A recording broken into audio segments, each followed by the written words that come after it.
야곱이 그 아들들을 불러 이르되 너희는 모이라. 너희가 후일에 당할 일을 내가 너희에게 이루리라.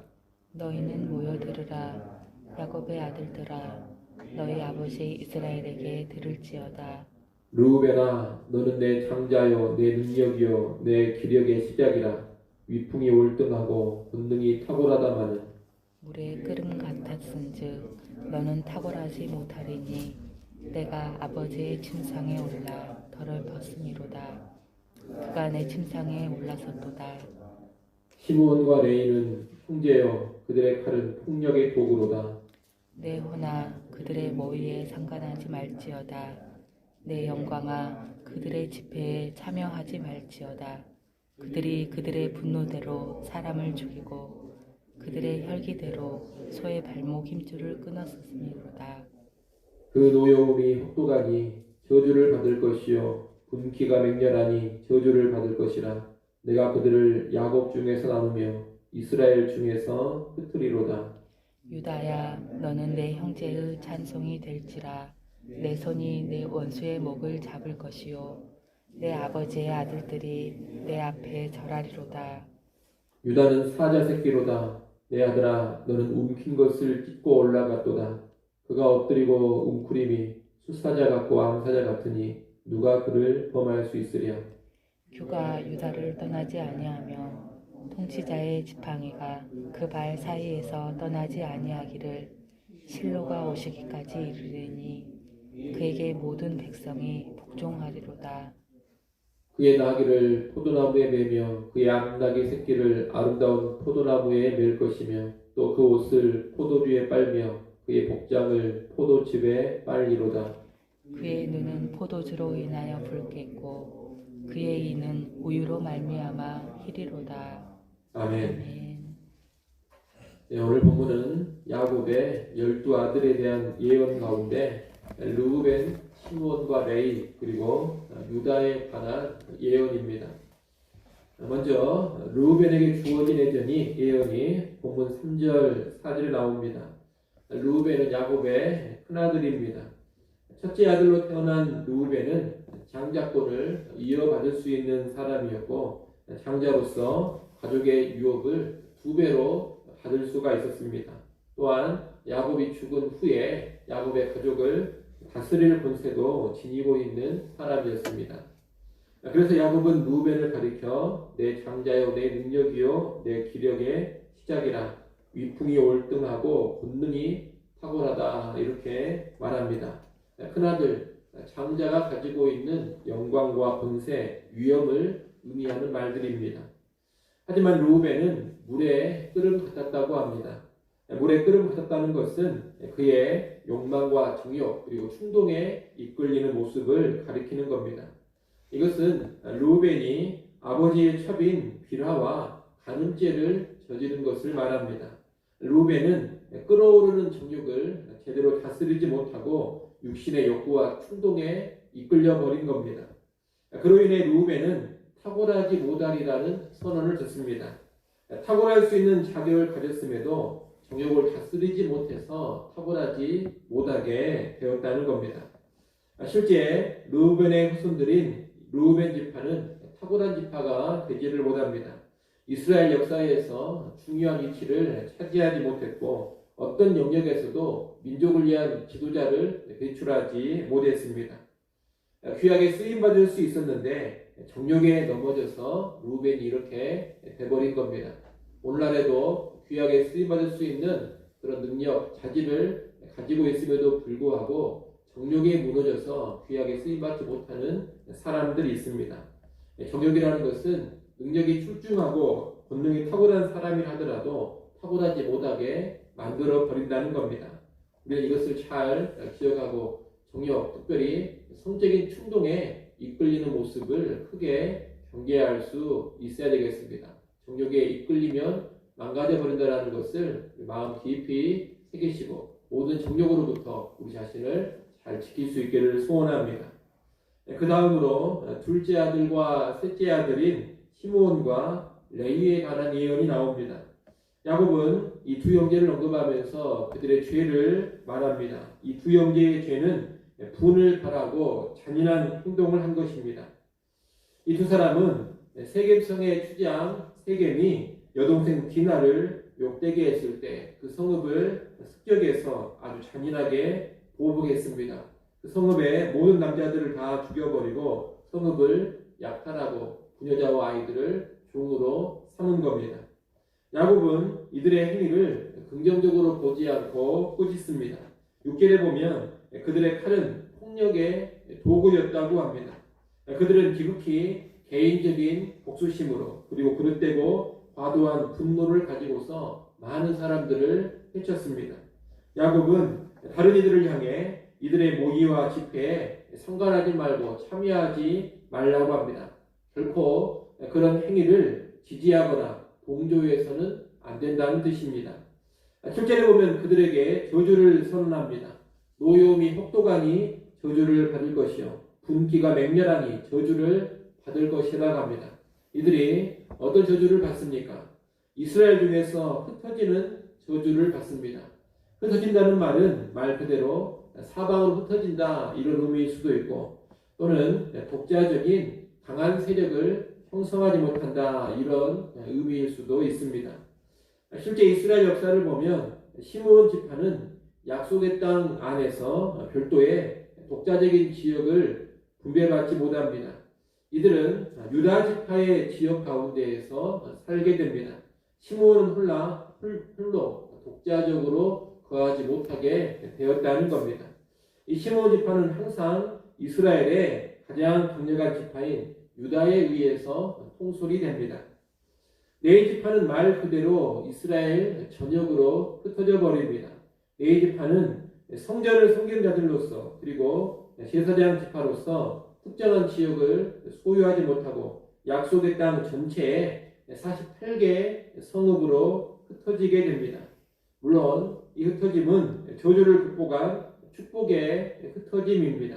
흩어짐 자체가 원래 저주였는데 후에 이 레위 지파가 거룩한 헌신을 보여줍니다. 그로 인해서 흩어짐의 저주가 흩어짐의 축복으로 바꾸어지게 됩니다. 이 이야기는 우리가 출애굽기에서 볼 수가 있습니다. 그러나 이와 같은 시므온과 레위는 오늘 본문에서 흩어짐의 저주를 당하고 있습니다. 그리고 그들이 이런 저주에 떨어진 것은 다른 이유가 아닙니다. 그들의 분노와 잔인한 복수 때문이었습니다. 분노와 잔인한 복수는 언제나 같이 가는 겁니다. 잠언 말씀에 보면 분은 잔인하다 그렇게 말합니다. 분노는 언제나 사람을 잔인하게 만들고 끔찍한 일을 하게 합니다. 그리고 이런 분노는 결코 축복을 받아들이지 못하게 만들어 버립니다. 7절 말씀을 여러분 다시 한번 보십시오. 7절에 보면 그 노여움이 혹독하니 저주를 받을 것이요 분기가 맹렬하니 저주를 받을 것이라 그렇게 이야기합니다. 우리가 살다 보면 화가 나는 일이 있고 분노가 솟구치는 그런 상황을 만날 수가 있습니다. 하지만 여러분 그럴 때라도 꼭 우리가 조심해야 됩니다.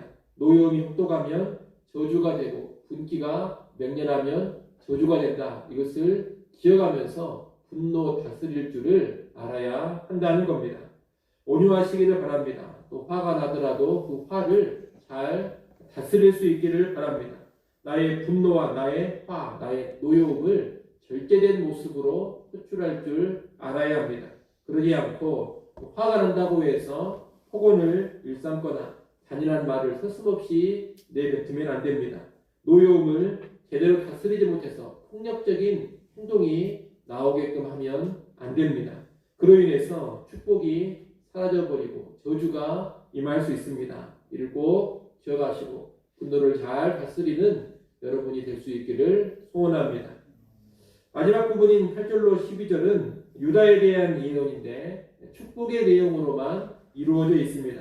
앞서 본 르우벤이나 시몬 레위가 그들이 행한 그릇된 일로 인해서 복된 모습으로 나가지 못한 것과는 대조적입니다.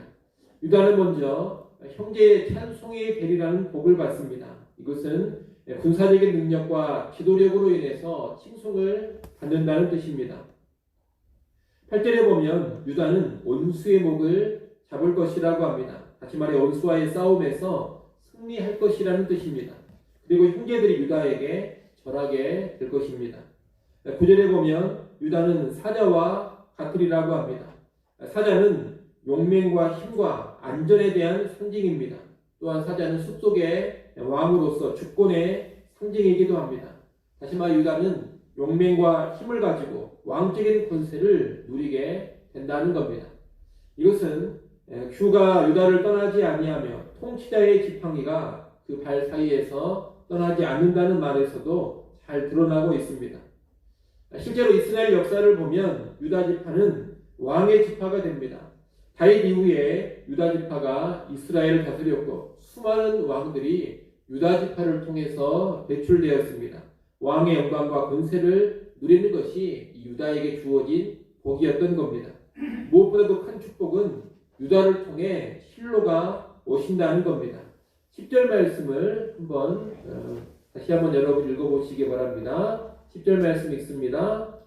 주가 유다를 떠나지 아니하며 통치자의 지팡이가 그 발 사이에서 떠나지 아니하기를 실로가 오시기까지 이르리니 그에게 모든 백성이 복종하리로다. 아멘. 실로라는 말이 나오는데 실로라는 말은 해석이 분분합니다만 화평이나 안식의 의미로 이해하는 것이 좋겠습니다. 화평, 안식의 의미를 가진 이 실로는 메시아를 상징하는 용어입니다. 다시 말해 화평을 가져다주고 안식을 가져다주는 존재가 실로라는 겁니다. 방금 읽은 10절 말씀에 보면 유다 지파의 왕권이 실로로 이어진다고 합니다. 메시아가 유다 지파의 왕가의 계보를 통해서 이 땅에 오신다는 뜻입니다. 실제 메시아이신 예수님께서 다윗의 후손으로 오시며 영원한 왕으로 오시게 됩니다. 메시아인 실로가 온 이후로는 다른 왕이 나올 필요가 없습니다. 그래서 10절에 보면 주가 유다를 떠나지 아니하며 통치자의 지팡이가 그 발 사이에서 떠나지 아니하기를 실로가 오시기까지 이른다라고 말하는 겁니다.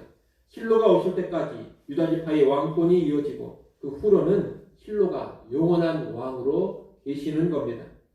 실로의 뜻이 화평 또는 안식이라고 했는데 실로이신 예수님께서 이 땅에 진정한 화평과 안식을 가져다 주시고 예수 그리스도께 모든 백성이 복종하게 될 것을 이 10절에서 알려주고 있는 겁니다.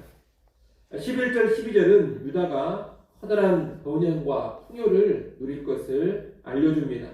11절에 포도나무가 나오는데 이 포도나무는 풍성함과 기쁨의 표상입니다. 그런데 이런 포도나무가 너무 흔해서 짐승을 메어둘 때에도 포도나무에 메어두고 포도주가 너무 많이 생산되어서 그것으로 빨래를 할 정도라는 겁니다.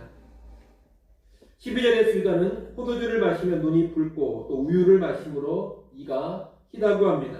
먹고 마시는 일이 풍성하게 이루어지고 있음을 알려주는 겁니다.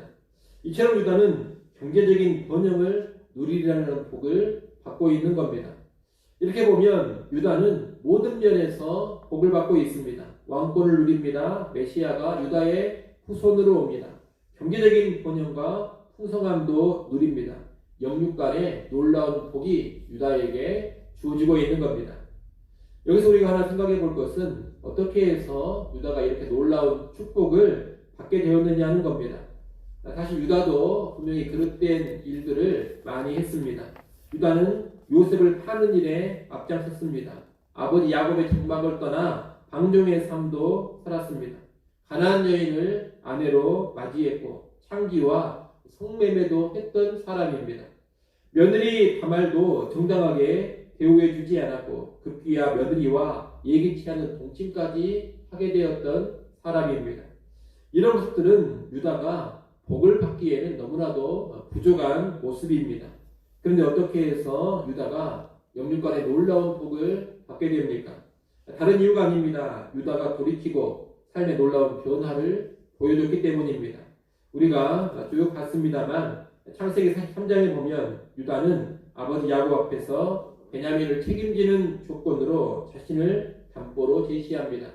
또 요셉 앞에서 베냐민을 대신해서 탄원하고 자기의 생명을 베냐민을 위하여 내놓기도 합니다.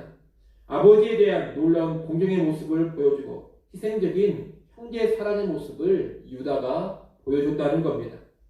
비록 그릇 행한 일들이 많았지만 이 변화로 인해서 유다는 귀한 복을 받게 된 겁니다. 어찌 보면 야곱의 아들들 중에서 가장 놀라운 인생의 역전을 경험한 사람이 유다라고 말할 수가 있겠습니다. 분명히 뿌리는 대로 거두는 것이 하나님의 원리입니다. 하지만 과거의 죄악과 실패가 절대적으로 그 사람의 삶을 결정하고 좌우해 버리는 것은 아닙니다. 회개가 있고 변화가 있다면 얼마든지 새롭게 시작할 수가 있고 놀라운 복을 새롭게 받아 누릴 수가 있는 겁니다. 유다는 그 사실을 여실히 보여주는 사람이라고 말할 수 있겠습니다. 그러므로 여러분, 치명적인 실수나 실패, 과거에 아주 추악한 잘못된 모습이라든가 죄가 내 운명을 영원히, 내 인생을 완전히 결정지어 버리지는 않는다는 것을 꼭 기억하시기 바랍니다. 그 어떤 좋지 않은 과거가 있다 하더라도 우리에게는 회개라는 새로운 가능성의 길이 있습니다. 회개하면 놀라운 역전의 기회가 주어진다는 겁니다. 이를 꼭 기억하시고 그릇된 모습이 있을 때는 언제나 회개와 변화의 삶으로 나아가는 우리 모두가 될 수 있기를 간절히 소원합니다. 기도하겠습니다.